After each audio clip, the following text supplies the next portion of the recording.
يا أيها الذين آمنوا اتقوا الله حق تقاته ولا تموتن إلا وأنتم مسلمون. يا أيها الناس اتقوا ربكم الذي خلقكم من نفس واحدة وخلق منها زوجها وبث منهما رجالا كثيرا ونساء واتقوا الله الذي تساءلون به والأرحام إن الله كان عليكم رقيبا. يا أيها الذين آمنوا اتقوا الله وقولوا قولا سديدا يصلح لكم أعمالكم ويغفر لكم ذنوبكم ومن يطع الله ورسوله فقد فاز فوزا عظيما. أما بعد فأعوذ بالله السميع العليم من الشيطان الرجيم. واعبد ربك حتى يأتيك اليقين.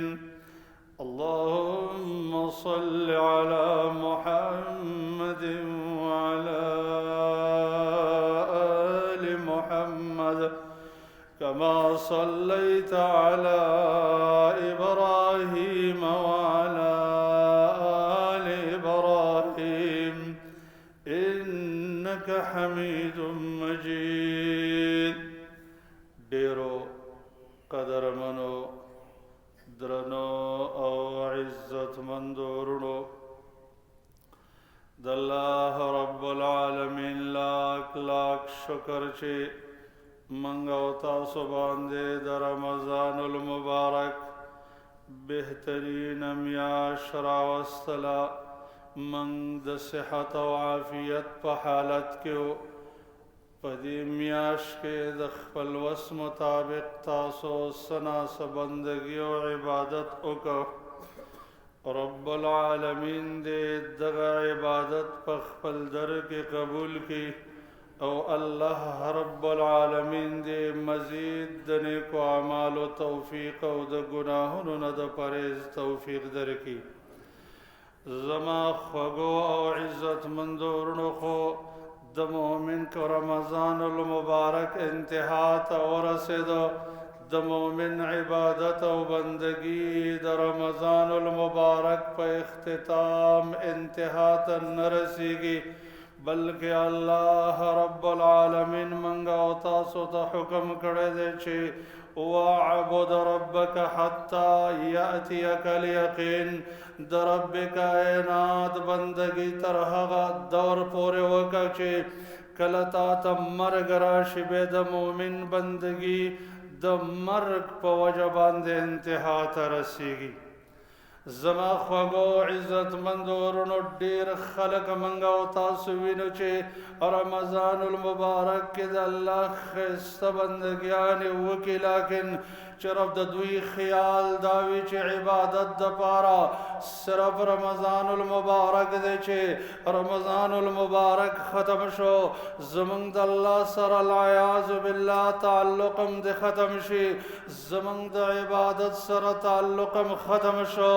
د فرضي مانځه د جماعت اهتمام نوي په ټوله ورځ کې قرآن روان نخلي د الله په نوم صدقه او اطعام الطعام ورنکي د الله رب العالمین نه دعاګانې نه غواړي د الله ذکر اذکار نه کوي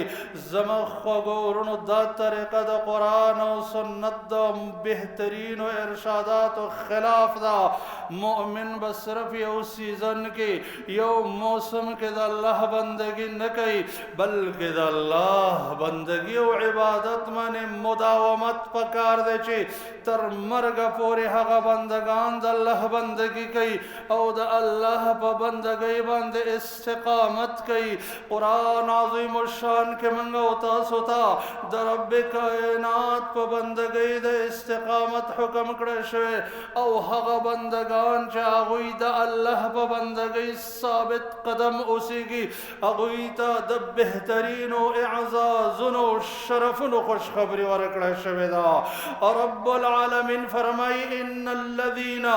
قالوا ربنا الله ثم استقاموا تتنزل عليهم الملائكة ألا تخافوا ولا تحزنوا وأبشروا بالجنة التي كنتم توعدون اغا خلق چاگئی ویچی لا زمنگا اللہ زمنگا رب دے بے پدی خبر تر مرگ مستقیم ولاړوی او د الله بندگی کئی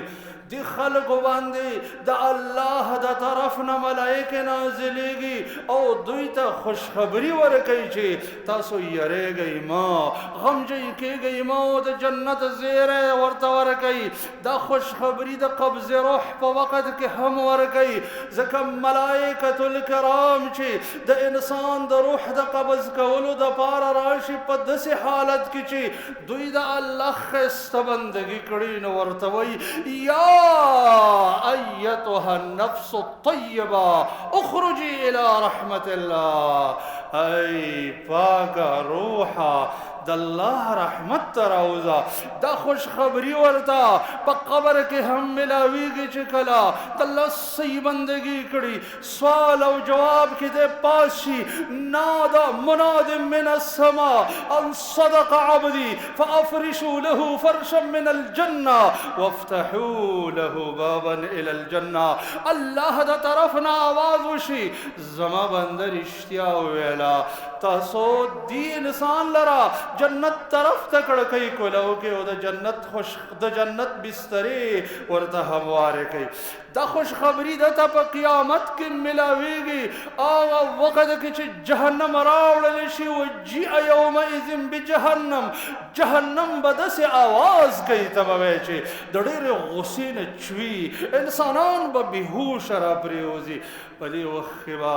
د الله ملایکې مؤمنانو ته راشه ورته وبوي تاسو مه غمجن کېږئ تاسو مه خفه کېږئ دا ستاسو ځای نه دی دا د الله د دشمنانو ځای دی وابشروا بالجنة التي كنتم توعدون تاسو د جنت زیری قبول کړئ خوږو وروڼو الله ته دا عبادت مقبول نه دی الله ته محبوب نه دی چې یو موقع د الله بندگی وشي او بے دا اللہ بندگی پریدی نمنگ تا اللہ حکم کئی تر مرگ دا اللہ بندگی کوئی محمد مصطفیٰ صلی اللہ علیہ وسلم فرمائی احب الاعمال الاللہ ادومها وان قل اللہ تب عملنو کی بہترین عمل حغد چاگا ہمیشہ کی گی ولو کم معمولی غنته کې هم وي 2 رکعاته منځ هم وي څنګه چې بلال رضی الله تعالی عنه ته محمد رسول الله صلی الله علیه وسلم فرمای بلال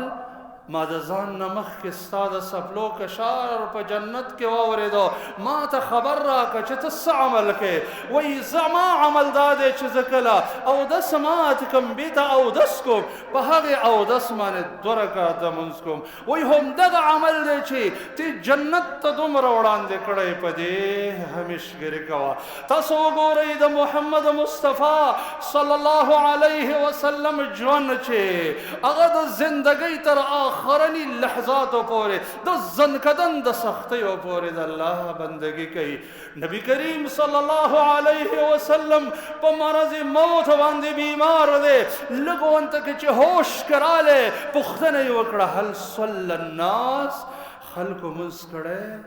اور تویلے شو چی لا یا رسول اللہ ہم ینتظرونکا نیدے کھڑے سا انتظار کے ناستی وی خمال اوبا تیاری کئی چی غسل وکم اوبای تیاری کڑی چی غسل کھو اللہ نبی چرا پاسے دا بدن کے دمنو بے ہوش شراب رہا تھا پہوش کے چرالے بام نوی چی دا بندگی ٹیم ختم دے بیاوی حل صلی الناس دی خلقو منز کڑا دے وی نیدے کڑے دا اللہ رسول استا انتظار کی دی بیائی غسل وکو دری کرتے ہوتا دا کیفیت رالے چی پدی پوہش چی بدن کار نکئی حکم وکو مرو ابا بکر فلیصلی بالناس ابو بکر صدیق رضی اللہ عنہ تا حکم وکی چاگا خلقو تا دا جماعت منزو کی یو رز دی مرض موت کی دلہ نبی بدن لگ معمولی سپک شو خپلا وطل امن شو بلکہ دو صحابی راو غختل علی بن ابی طالب عباس بن عبد المطلب پاغی اللہ سنوارا والخبی پزمکا رخلے و پدی حالت کے دا جماعت منزتا رہوتا جلیل القدر صحابی ابو الدرداء رضی اللہ تعالی عنہ پا مرض موت باندی بیمار دے اسمال بچیان دمان سختن دمان زوقت شو بچیانو تویج بچیانو ما دا جماعت منزتا اوباسی بچیانو توی پلارا دا تا کم حال کی دا کم سمر سخت دا پتا دا حال خود منزتا دا وطلو ندے اگو توی بچیانو دا پلار ازاری بچیان ما جوڑے گئی ما منزتا اوباسی بچیانو یہ دا پلار کٹ پو گو باندے کی خود او منزتا را روانش ابو الدرداء رضی اللہ عنہ چھ مسجد تراؤزی یواز دانچ خپل جماعت منز کئی بلکہ صحابہ کرام تفرمائی ملگرو تھا وَيَا أَيُّهَا النَّاسِ علیکم بِهَذِهِ الصَّلَاةِ اے خلق گراد دیما سختن منز احتمام وکی زکما دا اللہ دا نبینا اوریدل دی چی لو یعلمون ما فی العتمت والصبح لأتوهما ولو حبوا کدی خلقو تا پتوے چی دا سہر پا مانزکے او دا ما سختن پا مانزکے سمر ثواب دے دوی برا غلوے دی مانزتا ولو که پا قدمونو راتلے نشوے دا ما شمانو پشانا با پا خپل بدن را خویدلے راتولے دلے وے خود مانزتا برا غلوے اگر ثواب دا اللہ نبی فرمائے دے چی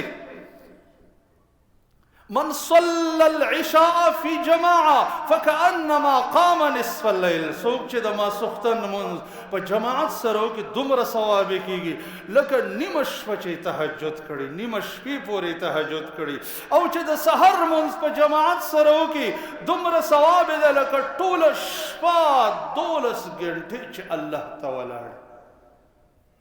خگو او قدر منو رڑو اللہ رب العالمین در طول زمانی رب دے کہ رمضان المبارک میاش ختم شوا در رب العالمین خو اغا ذات حی اللہ یموت دا اغا بندگینی بکیگی او منگا اتاسو باید دا ابو بکر الصدیق رضی اللہ عنہ دا حال قیمتی خطبین فائدہ واخلو چی دا محمد رسول اللہ صلی اللہ علیہ وسلم دا مرگ پا وقت کی قیمتی تاریخی خطبہ ورکڑے وا زکا خلق دیر پریشان ہو اور دا وسوسی رات لنی چی عمدغا بندگی و عبادت و دا اللہ رسول چلار ختم شوا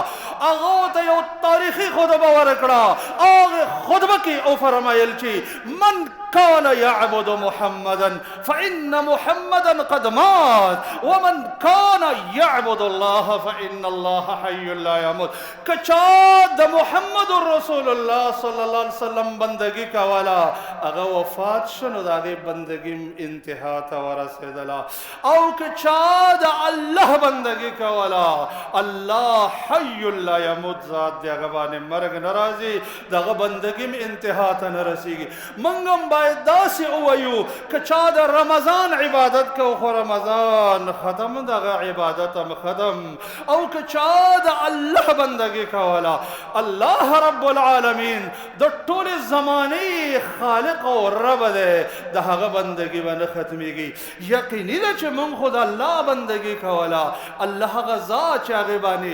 زوال او فنا نه راځي که زمونږ او ستاسو نه د رمضان المبارک د دې روجو موقع فوت شوه ختمه شوه الله توفیق راکړه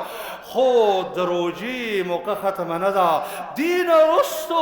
شپږ روجې د شوال المکرم چې کوم انسان ونیولې د هغې هم یو بهترین چانس او ښکلې موقع ده ځکه د الله نبي فرمایي من صام رمضان ثم اتبعه ستا من شوال کان کصیام الدهر یو انسان چې د رمضان المبارک روجه ونیوله او بیا د اختر وړوکې اختر د میاشت نه شپږ روجې ونیولې دومره ثواب یې کېږي لکه دا چې ټوله زمانه روجه دی یو میاشت روجې موږ د الله دپاره ونیولې راځئ چې همت وکړو شپږ ورځې ځان وکړو د ټولې زمانې د روجو ثواب حاصل کړو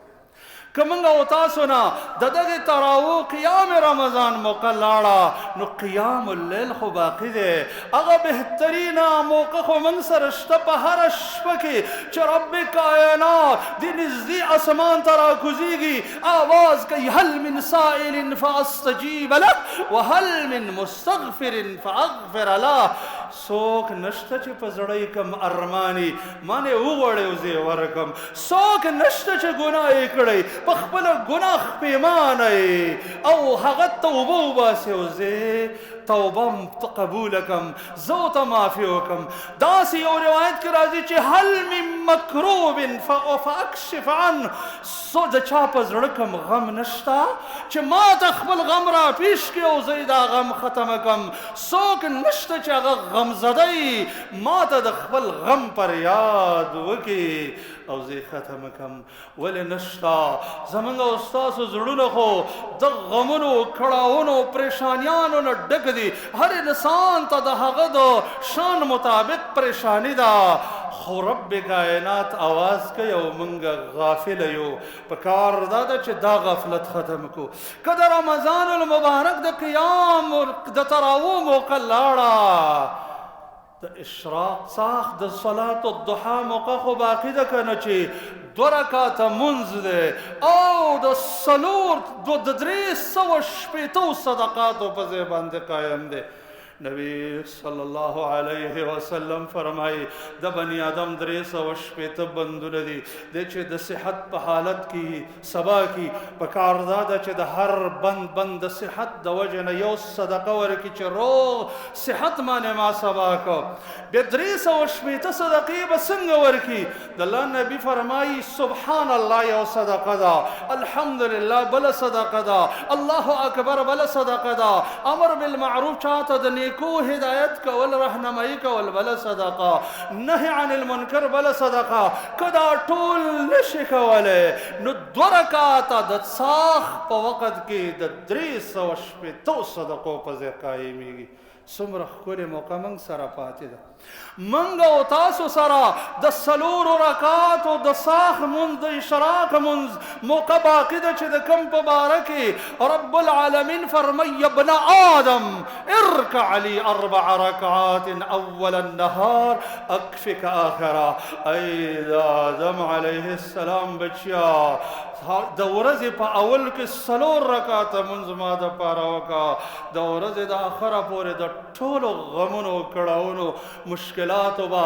قوي کفایت ستا وشي د هغه ذات د طرف نه ذمهواري ده د چا په ذره کې چې د چا په خبره کې چې بالکل خلاف نشته د چا وعده چې بالکل سل په سلو کې رښتیا ده په چا چې زمونږ ایمان دی د هغه ذات وعده ده یاد دین علاوه که رمضان المبارک کې منګ یو گاونډي ته افطاریه لېږله نو اطعام الطعام چې اوس هم چاله طعام ورکړي د بهترین عبادت دی. د الله د نبي نه پوښتنه وشوه ای الاسلام خیر، که ای کم یو اسلام چې دی او ای المسلمین خیر، د کم یو مسلمان اسلام غوره دی؟ قال اطعام الطعام وتفشو السلام على من عرفت وعلى من لم تعرف. تطعم الطعام وتفشو السلام وتقرأ السلام على من عرفت وعلى من لم تعرف. دا غوره اسلام دا دی چې ته د الله د رضا دپاره خلکو ته طعام ورکړې او السلام عام کړي. داسې ذکرونه، تلاوتونه، دعاګانې د دې موقع نه ختمېږي زما خوږو ورونو. او دا علماو ذکر کړې ده چې د رمضان المبارک د عبادت د قبولیت علامه دا ده چې تا مخکې عبادت کو او بیا د رمضان نه وروسته هم درته د عبادت موقع درکړه شوه، پوه شه چې زما عبادت د رب په وړاندې قبول دی. او که رمضان المبارک ختمېدل او بیا ستا عبادت هم ختم شو، پوه شه چې ستا عبادت کې څه نقصان دی، څه خلل دی. د وجې نه موږ ته د الله نبي صلی الله علیه وسلم جلیل القدر صحابي ته د دې خبرې خصوصي نصیحت کوي چې داسې مه کوه چې څه وخته پورې عبادت وکړې او بیا یې پرېږده. ورته وایي یا عبدالله لا تکن مثل فلان کان یقوم من الليل فترک قیام الليل. ای عبدالله د فلاني په شانه مه کېږه چې هغې قیام اللیل کو د شپې به پاڅېده او هغه یې به یې پرېښوده. رب العالمین دې زموږ او ستاسو عبادتونه په خپل در کې قبول کړي. آینده کې دې الله موږ د ګناهونو نه محفوظ کړي او د نیکو اعمالو توفیق دې موږ او تاسو ته الله راکړي. اللهم اغفر لنا وللمسلمین والمسلمات والمؤمنین والمؤمنات الأحياء منهم والأموات. اللهم اقض الدين عن المدينين واشف اللهم مرضانا ومرضى جميع المسلمين واقض اللهم حاجاتنا وحاجات جميع المسلمين ورد عنا كيد الكائدين ومكر الماكرين وحسد الحاسدين. اللهم لا تدع لنا في مقامنا هذا ذنبا إلا غفرته ولا هما إلا فرجته ولا كربا إلا نفسته ولا مبتلا إلا عافيته ولا مريضا إلا شفيته ولا غائبا إلا رددته ولا أسيرا إلا فككته. اللهم إنك عفو تحب العفو فاعف عنا. اللهم ربنا تقبل صيامنا وقيامنا يا رب العالمين. اللهم إنا نشكو إليك ضعف قوتنا وقلة حيلتنا وهواننا على الناس. أنت رب المستضعفين، إلى من تكلنا؟ إلى بعيد يتجهمنا أو إلى عدو ملكته أمرنا؟ إن لم يكن بك غضب علينا فلا نبالي، ولكن عافيتك أوسع علينا. نعوذ بنور وجهك الذي أشرقت له الظلمات وسلح به أمر الدنيا والآخرة من أن تحل بنا غضبك أو تنزل بنا سخطك. اللهم إنا نسألك فعل الخيرات وترك المنكرات وحب المساكين، وأن تغفر لنا وترحمنا. وإذا أردت فتنة بقوم فاقبضنا إليك غير مفتونين. اللهم ربنا آتنا في الدنيا حسنة وفي الآخرة حسنة وقنا عذاب النار. اللهم صل وسلم وبارك على عبدك ونبيك محمد وعلى آله وأصحابه أجمعين. تقبل الله منا ومنكم الصالح الأعمال. والسلام عليكم.